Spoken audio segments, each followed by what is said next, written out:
Good morning, dear friends. In the last session, we have seen what is meant by Ohm's law and how one can understand the Ohm's law for varying temperature and constant temperature. And we understood that the Ohm's law is applicable for constant temperature. Condition is that temperature should be constant, right? So today we are going to learn about the Kirchhoff voltage law.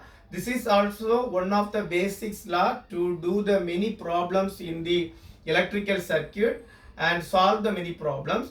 So Kirchhoff voltage law states that the algebraic sum of the total voltage in the closed loop is equal to 0, right? So in this case, we can say that summation of the total voltage in the particular closed path is equal to 0, right? So first, let's see that one circuit.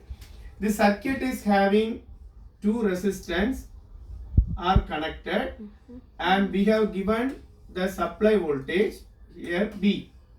Okay. So already we know this is the voltage source and this is the resistance R1. This is resistance R2. We know that voltage source is the active source and active element, and resistance R1, R2 are the passive element. That means R1, R2 will absorb it will dissipate the energy in the form of heat. At the same time, this voltage will give the energy to move the electron freely in this electrical circuit, right? So now this total voltage V is given to these two resistance. These two resistance are, as the two resistance are connected in series, the current flowing through these two resistance are same. So this voltage will be dissipated, energy is dissipated in the form of heat through the resistance R1 and R2. So similarly, same way, this voltage will be distributed in these two resistance. That resistance, I can take it this voltage as V1, this voltage as V2. Okay. As per the Ohm's law, we know that voltage is nothing but multiplication of current into resistance. So this what Kirchhoff voltage law says is the total voltage is equal to V1 plus V2, or otherwise we can say V minus V1 minus V2 is equal to 0. So these two are drops in the voltage. This is the gain in the voltage, increase in the voltage, and this is the drops in the voltage. So finally what we can conclude from this is total voltage gain is equal to total voltage drop. Total voltage gain is equal to total voltage drop. That's why we end up with the voltage formula V is equal to V1 plus V2. Okay. So this is the normal easiest way to understand the Kirchhoff voltage law. Let us see now how one can implement the Kirchhoff voltage law, right? So we are taking the same circuit, V R1, R2, the supply voltage V1, V2. So we know that we are going to be use this some convention method to solve this problem. So for that, this is already negative terminal and this is the positive terminal of the voltage source. So I am writing here negative and positive, right? So now the current is going like this. So this is the resistance. It will dissipate the energy in the form of heat. So we can consider this as current is entering positive, current leaving is negative. Similarly here also current entering is positive, current leaving is negative.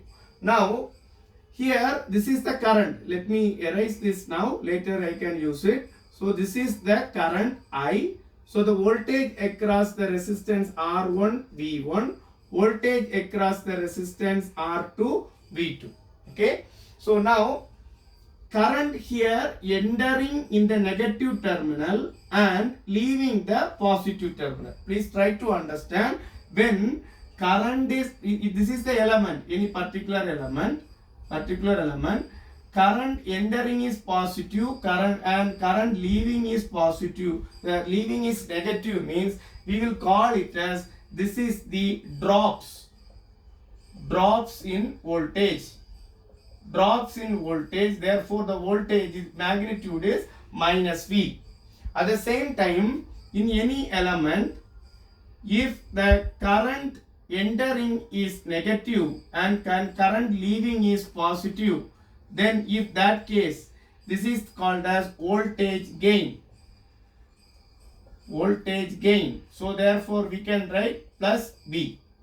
So now in this active element, current is here entering negative and current is leaving here. So I am going to write, this is supply voltage V positive as per the second. This is the first two conventions, right? So second way we can write V.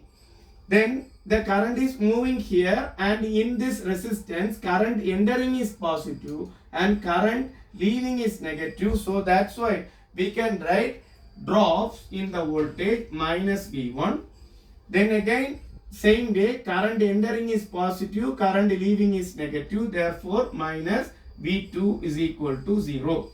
Already we know, as per the Ohm's law, V1 is nothing but, as this is a series connection, the same current I will flows through the entire resistance, right? So therefore the voltage across this resistance R1 we can write I into R1.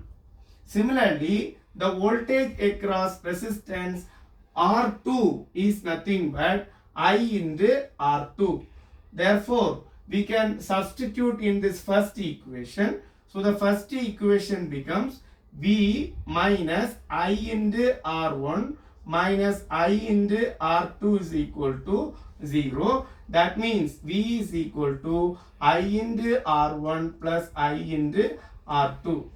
So what we can conclude here is, total voltage is nothing, voltage gain is nothing but total voltage drop. So this Kirchhoff voltage law will obey the law of energy conservation. That means total energy supplied is equal to total energy dissipated. Similarly here, total voltage is equal to sum of the voltage drops in the particular circuit. So this is the Kirchhoff voltage law.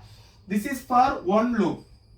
If we have two loops, one loop and another loop is also connected, that time we have to be think of doing in the circuit, and we have to be understand the common resistance as well. Accordingly we have to do the derivation. I hope you understand how one can derive this Kirchhoff voltage law and implement in this circuit.